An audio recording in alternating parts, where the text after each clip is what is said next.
আসসালামু আলাইকুম। লন্ডন থেকে হুসেন বলছি। আমার চ্যানেলে সবাইকে স্বাগতম। আপনারা জানেন যে শেখ হাসিনা সরকারের ১৫ বছরে অনেক লোক গুম হয়েছেন। ইলিয়াস আলী থেকে শুরু করে অনেকেই, যাদের অনেকেরই কোনো হদিস পাওয়া যায়নি। ঠিক তেমনি জামাতে ইসলামের প্রাক্তন আমির গুলাম আজমের ছেলে, যিনি ব্রিগেডিয়ার জেনারেল ছিলেন, যার নাম হচ্ছে আবদুল্লাহিল আমান আজমি, তাকে পাওয়া গেছে। কোথায় পাওয়া গেল?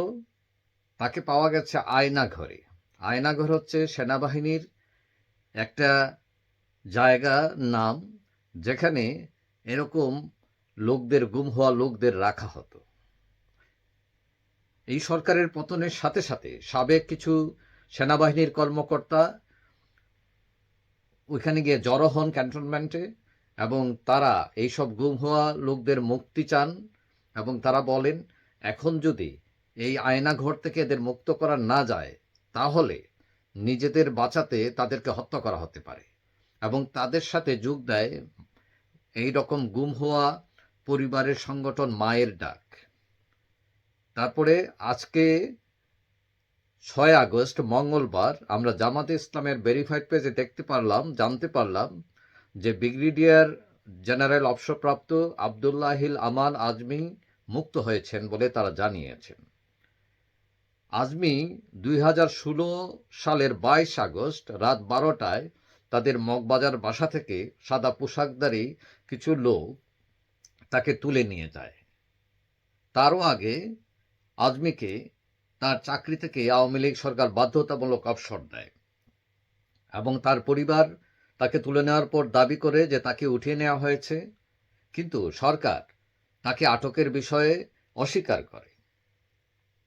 আজকে এই আবদুল্লাহ হিল আমান আজমিকে মুক্ত করা হয়েছে সেই সেনাবাহিনীর আলোচিত আয়নাঘর থেকে। শুধু তাকে নয়, আজকে মুক্ত করা হয়েছে যুদ্ধাপরাধের দায়ে দণ্ডিত জামাত নেতা কাশাম আলীর ছেলে ব্যারিস্টার আরমানকেও। অনেকেই ভাবছেন যে হয়তো এই গুম হওয়া লোকদের কাতারে আরও হয়তো অনেকেই বেরিয়ে আসতে পারেন।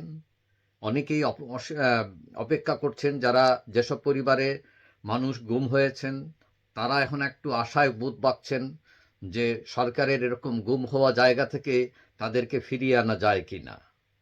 যাই হোক, শুধু এই যে আয়নাঘরে গুম হওয়া এরা নয়, এর আগেও লেফটেন্যান্ট কর্নেল হাসিবুর রহমান, তিনিও ৮ বছর গুম থাকার পর তাকে ফিরিয়ে আনা হয়, এবং তিনি ২ বার গুম হয়েছিলেন, সেই অবসরপ্রাপ্ত লেফটেন্যান্ট কর্নেল হাসিবুর রহমান। তো যাই হোক, এই ছিল খবর। যারা আমার চ্যানেল সাবস্ক্রাইব করেন না, ইচ্ছে করলে করতে পারেন, তাহলে পরবর্তী ভিডিও আপনার কাছে অটোমেটিক চলে যাবে। সবাই ভালো থাকবেন। আল্লাহ হাফেজ।